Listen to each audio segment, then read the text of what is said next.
नमस्कार, मेरा नाम है हिमांशु ठाकुर और आज एक बार फिर से मैं आपके सामने प्रस्तुत हूँ।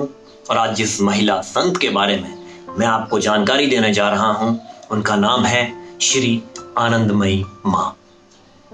श्री आनंदमयी माँ का जन्म 30 अप्रैल 1896 को वर्तमान बांग्लादेश के ब्राह्मण बारिया जिले के खेवरा ग्राम में हुआ था।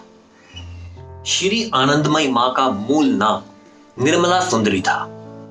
भाव अवस्था में भक्ति उन्हें अपनी मां से विरासत में मिली थी। उनकी मां मोक्षदा सुंदरी भी ईश्वर की प्रार्थना करते समय अक्सर भाव समाधि में चली जाया करती थी। कहा जाता है कि जब आनंदमयी मां अपनी माता के गर्भ में ही थी, तब अनेक देवी देवताओं ने उनकी मां को स्वप्न में दर्शन दिए और निर्देश दिया कि उनके घर में एक महान संत का जन्म होने वाला है। और ऐसा ही हुआ भी। आनंदमयी मां में एक महान संत के सारे लक्षण बचपन से ही दिखने लगे थे।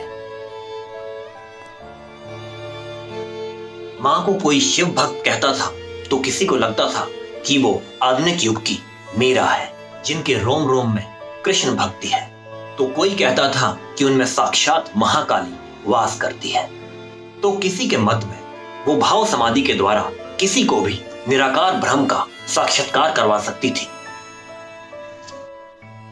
वो अक्सर खुद के शरीर को अपनी आत्मा से अलग देखकर अपने भक्तों को कर्ता भाव के निष्काम मार्ग पर चलने की प्रेरणा देती थी। निष्काम और साक्षी भाव को प्राप्त मां आनंदमयी अपनी सर्वोच्च समाधि की स्थिति में भी करुणा रस का प्रवाह अपने भक्तों में करती थी। 13 वर्ष की उम्र में रमानी मोहन चक्रवर्ती से उनका विवाह हुआ। वहां पर भी घर के कामकाज करते वक्त वो अपनी सुध बुध खो बैठती थी और भाव समाधि में चली जाती थी। मां आनंदमयी सांसारिक कामनाओं और वासनाओं से कोसों दूर थी। उनके पति ने जब उन्हें सांसारिक कामनाओं में लाने का प्रयास किया तो उन्होंने एक दिन अपने पति को अपने अंदर मां काली का स्वरूप दिखा दिया। इसके बाद उनके पति ने भी उनका शिष्यत्व स्वीकार किया और भोलानाथ के नाम से प्रसिद्ध हुए।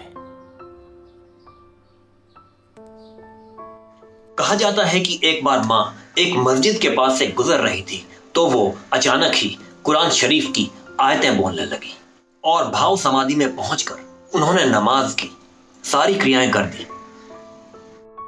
धीरे धीरे मां आनंदमयी की सिद्धियों और उनकी साधना की चर्चा पूरे देश में होने लगी और हजारों की तादाद में लोग उनके दर्शन को आने लगे और मां पूरे देश में भ्रमण करने लगी। इसी दौरान विश्व प्रसिद्ध संत योगानंद जी से उनकी मुलाकात हुई, जिसका जिक्र परमहंस योगानंद जी ने अपनी विश्व प्रसिद्ध पुस्तक एन ऑटोबायोग्राफी ऑफ योगी पुस्तक में किया है। इस पुस्तक के जरिए मां का नाम पूरी दुनिया में प्रसिद्ध हो गया। मां को ईश्वरीय सिद्धियां बिना गुरु के ही भक्ति से प्राप्त हो गई थी और कहा जाता है कि वो मन की बात जान लेती थी और उन्हें वो सारी चीजें दिखाई देती थी जो किसी की नजर में नहीं होती थी। 1955 के वक्त एक दिन जब मां आनंदमयी विंध्याचल आई तो उन्होंने वहां के जिलाधिकारी को आदेश दिया कि वो जिस स्थान पर ठहरी है वहां खुदाई करवाई जाए।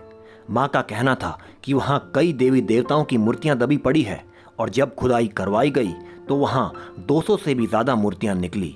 ऐसी ही मां के चमत्कारों से संबंधित असंख्य कहानियां हैं। श्री आनंदमयी मां को सिर्फ भक्तों का ही प्रेम हासिल नहीं था।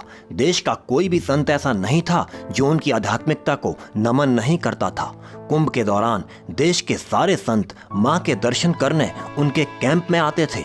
27 अगस्त 1982 को उनकी महासमाधि के बाद देश के सभी संप्रदाय के संतों ने उन्हें आधुनिक काल की सबसे महान संत का सम्मान दिया और हर एक संप्रदाय ने उनके जीवन में इस्तेमाल की गई वस्तुओं को अपने मठों में स्थापित करवाया।